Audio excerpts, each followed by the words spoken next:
Esse vídeo é a parte 2 de uma sequência que eu comecei a fazer aqui para falar sobre os 12 pares de virtudes gêmeas, que eu li neste livro aqui, ó, Iniciação, da Elizabeth Reich. Então, se você não assistiu o primeiro vídeo ainda, ele se chama, eu o nomeei de Transcendendo a Dualidade, e eu vou deixar ele linkado aqui na descrição. Recomendo que, se você não assistiu, você primeiro assista essa parte 1 e depois volta aqui. Porque na primeira parte eu dou um contexto maior sobre o que se trata, esses 12 pares.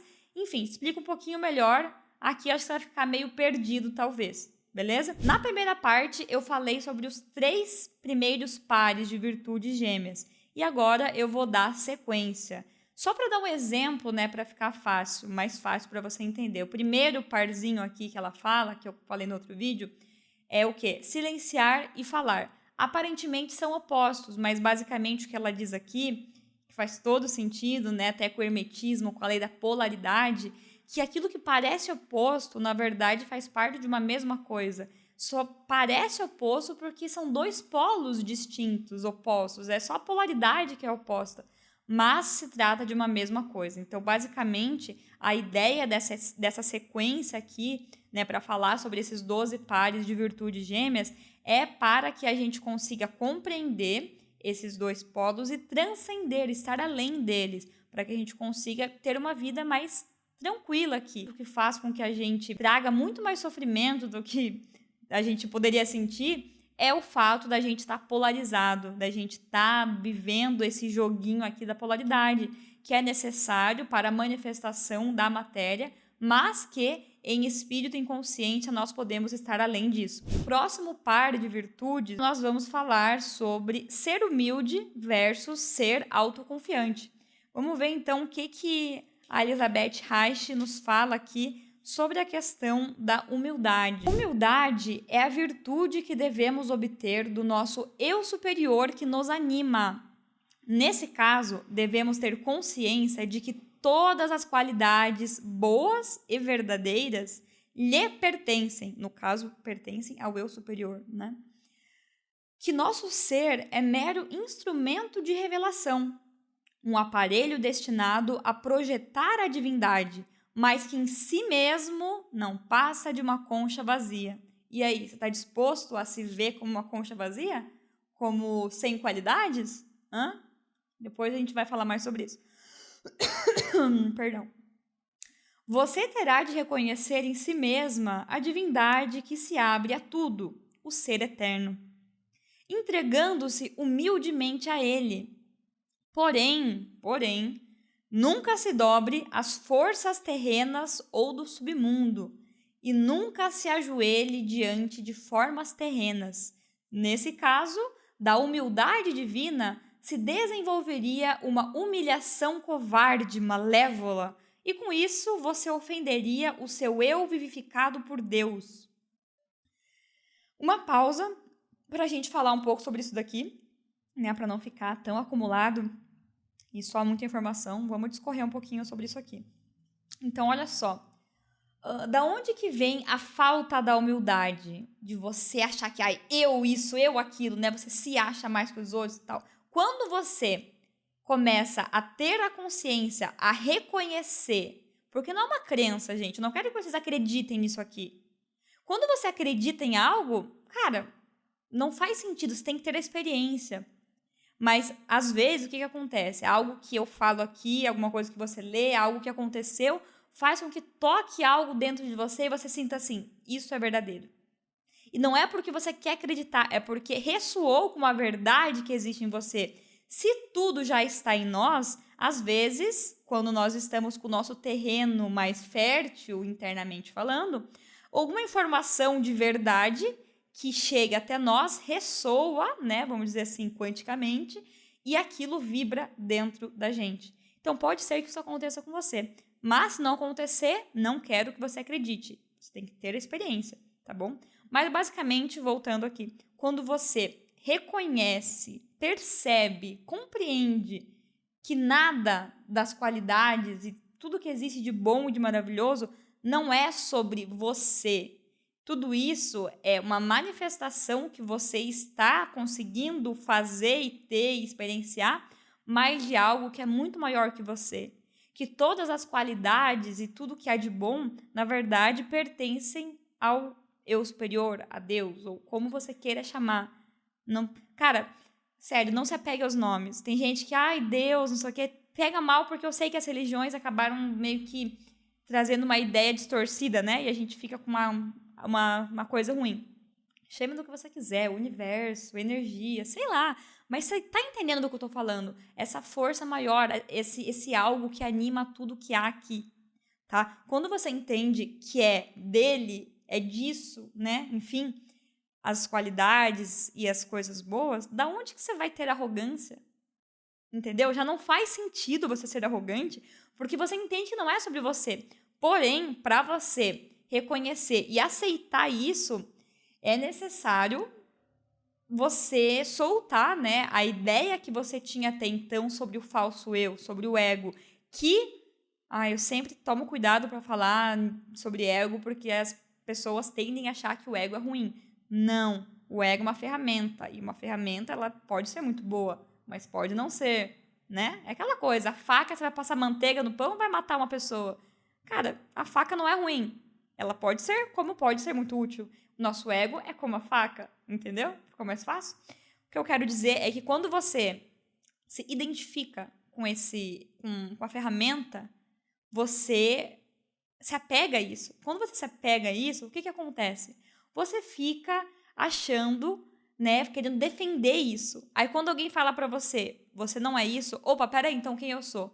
Então é necessário soltar essa ideia do que eu sou bom, eu faço, eu aquilo e tal. Sabe? Você é nada.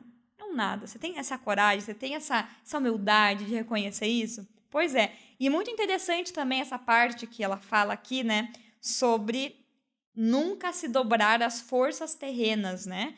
Nunca se ajoelhe diante de uma forma terrena. Aqui a gente pode entender várias situações.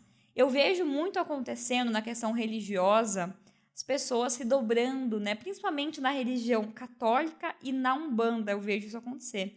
As pessoas se ajoelham diante de estátuas, por exemplo, ou de orixás e ficam... Cara, eu entendo que, assim, é o símbolo, né? Mas, cara, sério, a gente ainda precisa disso? Quantos anos nós temos, espiritualmente falando? Será que ainda é necessário que a gente traga essa... A gente não consegue compreender e acessar isso internamente? Sabe? Então, além de ter essa questão de se ajoelhar, né, a formas terrenas, no sentido de santos e orixás e coisa dada, entenda que eu não estou criticando a religião, mas a nossa maneira de interagir com as coisas, né? E além disso, algo que eu acho que é bem comum a todos nós, quem nunca passou por isso, quando nós acabamos fazendo isso com pessoas ou com coisas. Aqui perceba que formas terrenas é bem abstrato, é bem abrangente, cabe muita coisa aqui. Desde estátuas, como eu mencionei, como pessoas, como coisas, como dinheiro. Quais coisas que você se dobra, se ajoelha, né? Que ele chama aqui de como é que ele fala? Humilhação covarde. Então, por exemplo, você lá com o boyzinho ou com a boyzinha, entendeu? Você acabou se humilhando, a pessoa pisou em você e você foi lá e continuou e tal, porque você... Olha só, olha isso, cara. Eu também já estive nesse lugar, tá? Então, não é só você. Nós, me incluo nessa também, já tive essa fase. Quando eu olho, eu falo, meu Deus do céu. Pois é, acontece. Faz parte do processo de amadurecimento, né? De experiências aí da nossa alma pra gente se lembrar quem somos. Mas por que ele fala aqui, ó? O que ele diz aqui? Ela, no caso, né? Isso ofenderia o seu eu vivificado por Deus. Perceba, se nós temos Deus em nós, ou se nós somos Deus em manifestação na Terra, que seja, e aí você está se humilhando diante dessas coisas, de uma pessoa, do namorado, uma namorada, ou então a dinheiro, a posses, a bens, você está, sabe, tipo, fazendo coisas, ou seja, como que se sente, né? Como que o seu eu real se sente vendo isso, digamos assim? Acho que essa é mais ou menos a ideia. É porque você não está conseguindo reconhecer ainda aquilo que você é. Por isso que você acaba agindo dessa maneira. Nós, enfim. Continuando aqui. Se quiser ser uma boa servidora no plano divino de salvação da terra, nunca se esqueça de que não vive e nem trabalha por força própria. Olha só. Toda força provém de Deus e todas as forças que você manifesta fluem do seu eu superior, Deus. Tenha consciência disso. Sua pessoa nada mais é do que uma aparência.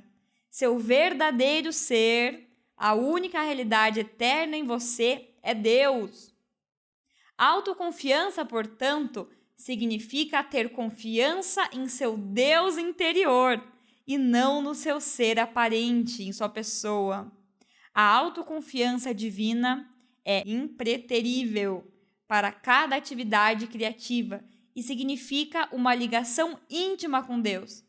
Mas quando a pessoa imagina que suas qualidades e forças lhe pertencem e não a Deus, a autoconfiança divina transforma-se numa arrogância demoníaca.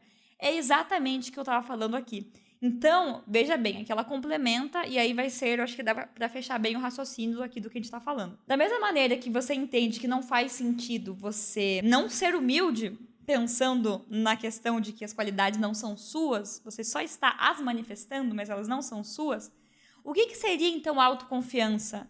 É você confiar nesse eu interior, nessa força interna que você descobriu, que você experienciou. E agora eu sou uma pessoa confiante. Mas por quê? Porque eu confio em mim, Juliana? Não, porque eu sei que aquele que me anima, aquele que me vivifica é perfeito. E a sua vontade é boa, perfeita e agradável, como está na Bíblia, inclusive. Então, como que eu não vou ser confiante se eu sei que o meu Pai é isso e que está em mim e que eu estou nele? Você entende? Então, é desse lugar que vem a autoconfiança real. Qualquer aparente autoconfiança que venha de qualquer outro lugar que não esse, acaba caindo numa arrogância. No primeiro vídeo que eu fiz falando sobre os pares aqui de virtudes gêmeas, eu acho, até vou assistir de novo, eu acho que eu acabei passando meio rápido demais para dar tempo de eu falar sobre mais pares de virtudes. Só que eu decidi que esse vídeo hoje vai ficar apenas com esse parzinho de virtudes. Para que a pressa? Inclusive, o próximo par de virtudes é ter rapidez e ter prudência. Eu vou falar sobre ele num próximo vídeo, sem pressa, bem tranquilo. Qual que é o problema de eu gravar um vídeo para cada par de virtude? Nenhum problema, né? Se você não me segue no Instagram, vou deixar ele linkado aqui. Se você não conhece o meu livro de poesias, recomendo que você compre também o meu livro de poesias. Vou deixar o link dele aqui embaixo. Tem uns outros links úteis aí para vocês, caso você tenha interesse numa consulta de tarô também comigo. Vou deixar o link aqui, tá? Então dá uma olhadinha aí que tem alguns links que podem ser interessantes para você. Um beijo e até mais!